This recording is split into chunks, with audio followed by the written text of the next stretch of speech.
Hey guys, in today's video we're making banga soup. So I've been craving for banga soup for a very long time, and before I could realize to film it, I've already prepared most of the things. So I've parboiled my palm fruit and I'm going to extract it, and after extracting it, we'll start cooking. Hey guys, welcome back to my YouTube channel, and if this is your first time, you're welcome to Nabi's Kitchen and Bake.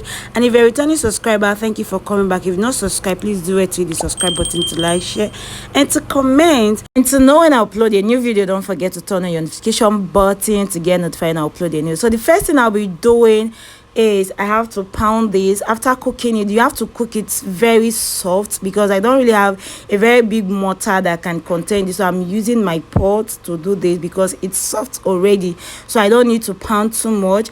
And after that, I'm going to extract it off from this very pot. This is what it looks like. It's not ready, but I still have to pound. I had to pound outside the camera, and after which, I had just added water, enough quantity of water that was going to be enough to cook my soup, because I needed the soup to be much, and I'll be putting it in the fridge. So I'm going to extract it just as seen in this video.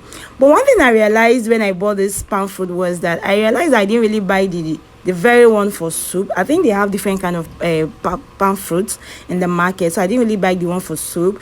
And because it was too watery, there was so much oil out of it. Well, this is banga spice and Cameroon pepper, onions, and crayfish. I'm going to blend this together. Well, there was no light, so I just have to use my mortar. Alternative use is your mortar. Just pound everything together, and then you have to put it in. But if you have your blender, you blend it together. So this is what it looks like after boiling. You have to allow it to boil. Then this is banga stick. I added banga stick to it. Go to the market and ask of banga stick. So this is what it looks like after pounding it. Remember, what is in here is your onions, your crayfish, banga spice, so after that, I have to add it into the mixture and allow it to cook properly. I'm making use of beef, just a little quantity of beef, onions, added my pepper, seasoning cube, and some salt to taste in this soup.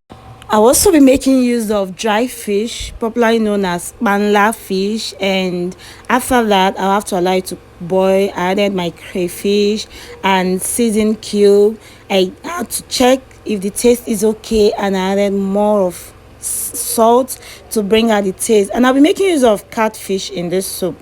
Catfish is the game changer of banga soup. I don't know what you're doing. So I bought this catfish for 3,000 naira, 1.5 per one, 1.5 per one. It was actually nice in the market. I think I was lucky to have gotten them at a cheaper rate. This is called Beletete leaf. It's usually used for banga soup, and I'll be adding some Uziza leaf. I love Uziza leaf so much in my soup. And then add periwinkle. What is banga soup without periwinkle? So I have to allow it to boil, and I'll give it a little stir, after which I will be adding the Beletete leaf and Uziza leaf.